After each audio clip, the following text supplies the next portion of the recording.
बच्चों, पशुपालन में आज हम लोग आगे पढ़ते हैं गायों को गोदोहन के लिए तैयार करना।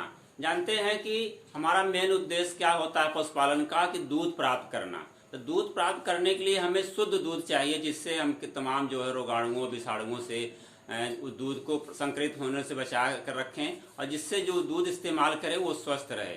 जानते हैं अगर हमारा पशु स्वस्थ होगा, सबसे पहली बात देखते हैं पशु स्वस्थ है तभी वो शुद्ध दूध भी देगा। अगर वो अस्वस्थ है, किसी बीमारी से ग्रसित है, तो हमारा दूध भी संक्रमित होता है और जो इंसान इसको इस्तेमाल करता है वो भी संक्रमित हो जाता है। जानते हैं कई बीमारियां ऐसी होती हैं जो दूध से ही फैलती हैं। जैसे देखिए हमारी टीबी जो होती है, ट्यूबरक्लोसिस इसको कहते हैं, ट्यूबरक्लोसिस टीबी होती है। तो इसमें क्या होता है कि अगर कोई गाय हमारी इस बीमारी से ग्रसित है तो वो अगर उस दूध को कोई इंसान ग्रहण करता है तो उसको भी टीबी हो जाती है। तो ये इससे बचने के लिए अनड्यूलेटेड फीवर होता है और कई बीमारियां ऐसी होती हैं जिससे ये होती हैं कि जो है इंसान भी प्रभावित हो जाता है।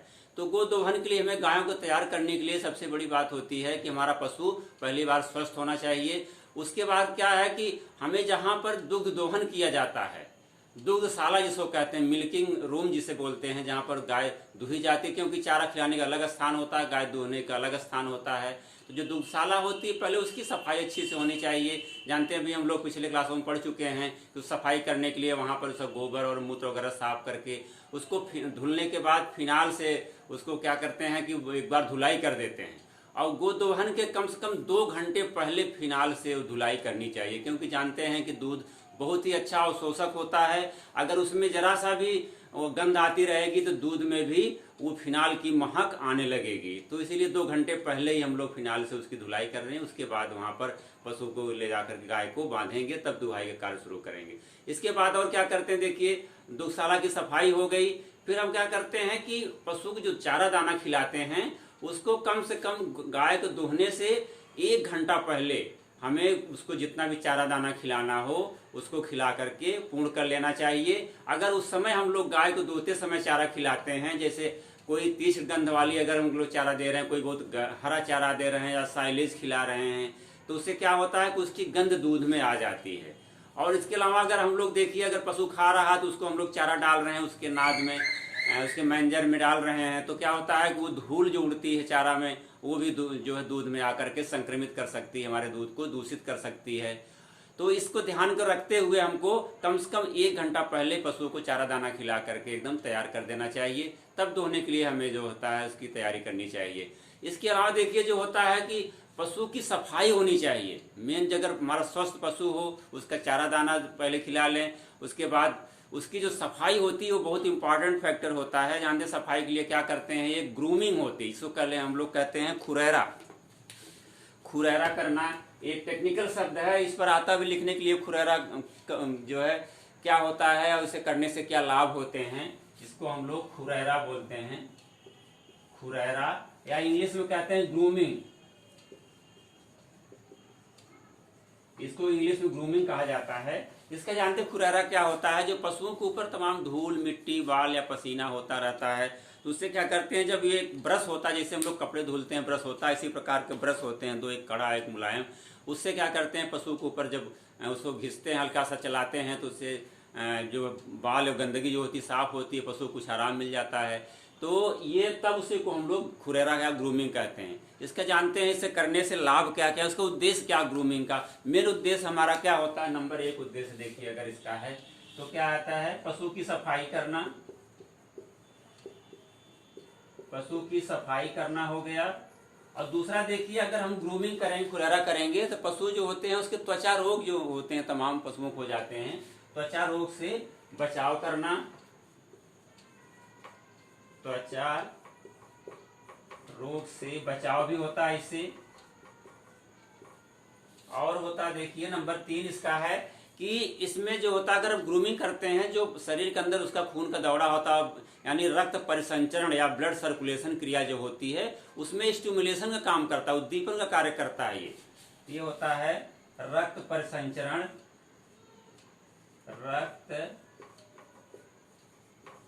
रक्त परिसंचरण में उद्दीपन करते हैं। और इसका जो नंबर देखिए नंबर 4 हमारा है, नंबर 4 पॉइंट नीचे स्पेस नहीं यहाँ लिख दे रहे हैं। नंबर 4 क्या होता है कि जो पशु को देखिए पसीने होते रहते हैं, जो उसके मेटाबॉलिज्म क्रिया, उत्सर्जन क्रिया जो होती तमाम, उसके अंदर उपापचय क्रियाएं जो होती हैं, उसके द्वारा जो हमारे कुछ ऐसे वेस्ट मटेरियल निकलते हैं उसको साफ करने के लिए भी जो खुरहरा कार्य करता है। उपापचय लिख लीजिए, उपापचय या मेटाबॉलिज्म बोलते हैं इसको, उपापचय अवशिष्ट लिख लीजिए, उपापचय अवशिष्ट, अवशिष्ट की सफाई, ये हमारा हो गया। ये हमारे खुरहरा करने के 4 उद्देश्य हो गए। तो नंबर 1 पे हम लोग देख लेते हैं क्या कैसे करते हैं। ये इस पर फुल क्वेश्चन भी आता है कभी खुरहरा करने या ग्रूमिंग करने के लिए, या टिप्पणी भी आ जाती है जिसको शॉर्ट नोट लिखने का आता है। तो एक पॉइंट देखिए, हमारा नंबर 1 है क्या, पशु सफाई, पशु की सफाई करना। तो इसमें सफाई क्या होता है, जानते हैं कि पशु के ऊपर तमाम धूल मिट्टी गर्दे उड़ते रहते हैं, आकर उसके बालों पर जमा हो जाते हैं। तो इसको खुरहरा करने से पहले एक चीज और करते हैं, पशु की हम लोग धुलाई कर लेते हैं। जानते हैं कि पशु के उसके शरीर पर तमाम, उसके जांघों पर, उसके पैरों पर पेशाब और गोबर लगा रहता है, सूखा रहता है, तो उसको हम लोग गर्म पानी अगर है तो सबसे बेस्ट है, तो उसको साफ कर लेना चाहिए पहले, उसके जितने पिछले वाले हिस्से को साफ करके। और जो उसका कभी कभी देखो चेहरे के आसपास भी होता है कि तमाम से कीचड़ लगे रहते हैं गर्दन में, या उसके थूथन में तमाम गंदगी होती है, तो उसको गर्म पानी से साफ करके मेन जो सफाई होती है उसके पिछले हिस्से में करते हैं हम लोग। जो उसका पोर्शन बैक का होता है, थाई होती है, रान होती है, उसके थन के आसपास होता है, ये सब क्या करते हैं उसके हम लोग पहले पानी, गर्म पानी से धुल देते हैं, इससे गोबर और पेशाब जो लगी रहती है, जो धब्बे होते हैं वो सब साफ हो जाते हैं। तो उसके बाद जो होता है हल्का से जब सूख जाता है तब हम लोग खुरहरा करते हैं। खुरहरा जब करते हैं तो सबसे पहले क्या सफाई होती है, जो उसके बाल होते हैं उसके शरीर में चिपके रहते हैं, तो उसके जब खुरहरा करेंगे, ब्रश होता है उससे जब ब्रश से सफाई करेंगे तो क्या होता है, जो बाल होते हैं जो टूटने वाले होते हैं टूट करके गिर जाते हैं। क्योंकि जानते हैं अगर एक बाल में जो होता है करीब 25,000, एक बाल में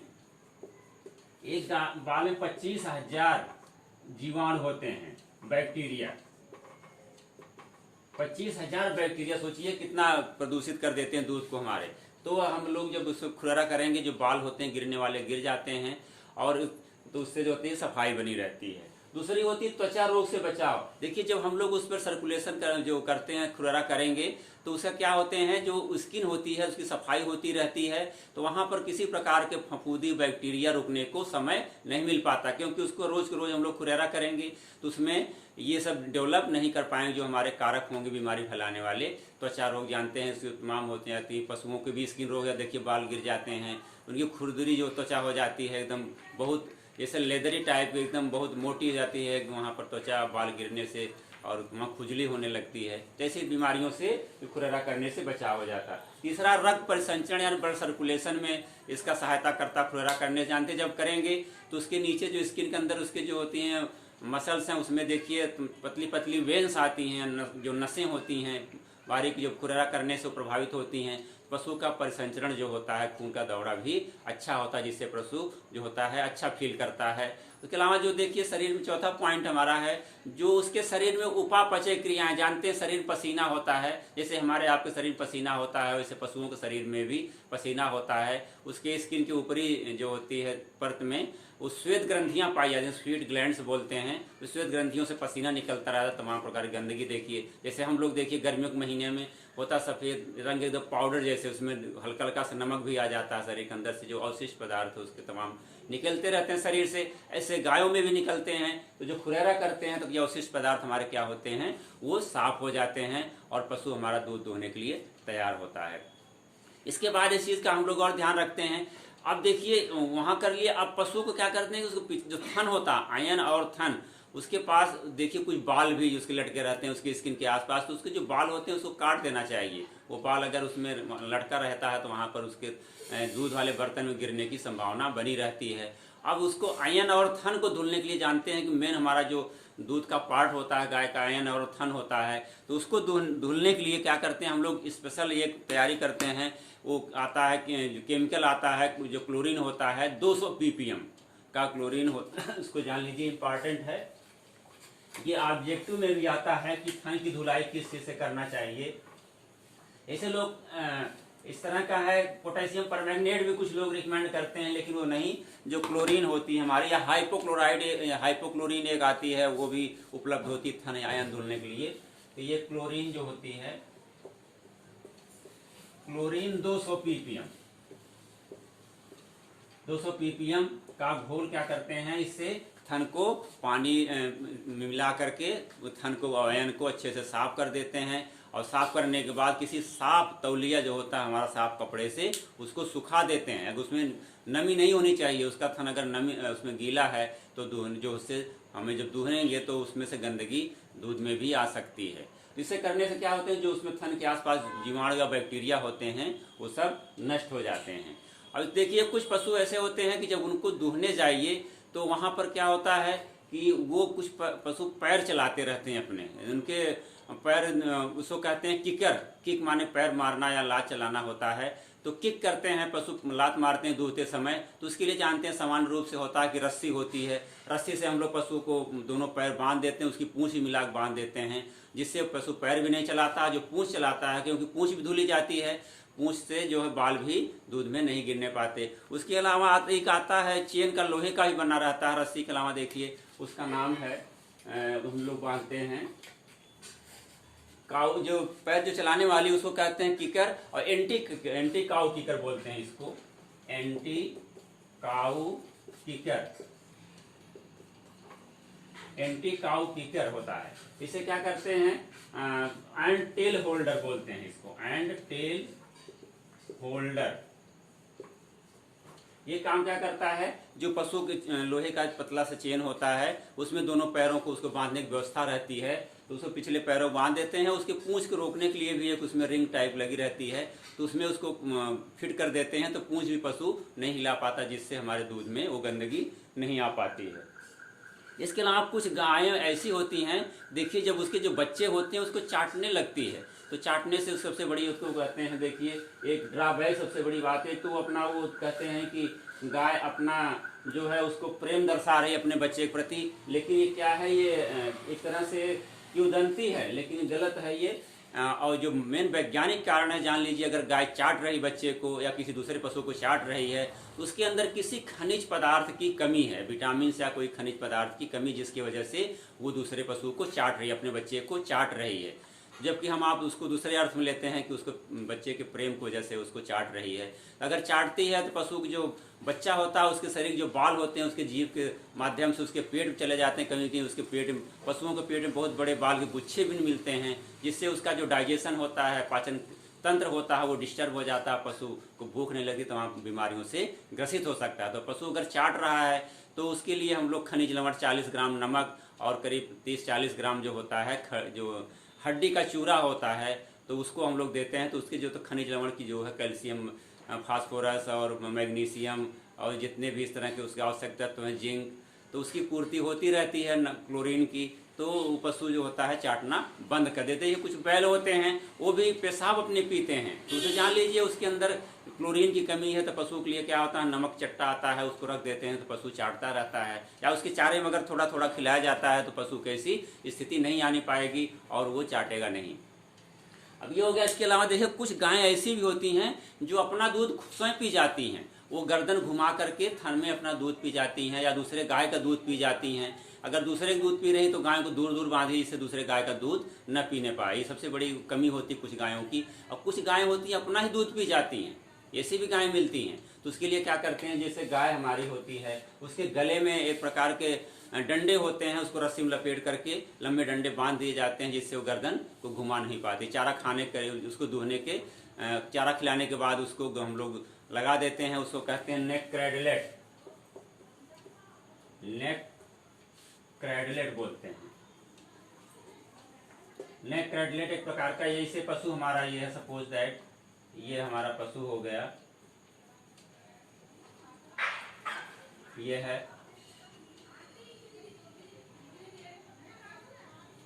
ये हो गया। तो ये जिसके गले में यहाँ से लेकर के यहाँ तक क्या करते हैं, ये रस्सी के गोले बने रहते हैं जगह जगह, ऐसे ऐसे यहाँ पर जगह जगह डंडे लगा देते हैं। ऐसे ऐसे डंडे लगने से क्या होता है, पशु अपनी गर्दन नहीं घुमा पाता है। तो ये होता हमारा नेक क्रैडलेट बोलते हैं। तो इसको लगाने से वो दूध पशु का नहीं पी पाता है। अब इसके बाद देखिए तैयार हो गई हमारी गाय। इसे इतना करने के बाद जब साफ सफाई कर लिए, सब कुछ कर लिए, तैयार हो गई, तब हमें दूहना चाहिए। दूहने के लिए जानते हैं दूहने वाले जो होते हैं, ग्वाले होते हैं, जो दूहने मिल्क मैन है, उसके भी खूब अच्छी सफाई होनी चाहिए, निरोग होना चाहिए उसके शरीर, उसके नाखून कटे होने चाहिए, हाथ जो होता है वो भी क्लोरीन के घोल से धुला होना चाहिए, उसके कपड़े साफ सुथरा होना चाहिए। तो ये सब चीज़ों का ध्यान रखते हैं तब हमें जो होता शुद्ध दूध प्राप्त होता। तो ये हमारा हो गया आज गोदोहन के लिए गायों को तैयार करना। ये समाप्त होता है। अगली बार हम लोग फिर मिलेंगे अगले क्लास में। इस क्लास को यहीं समाप्त करते हैं। धन्यवाद।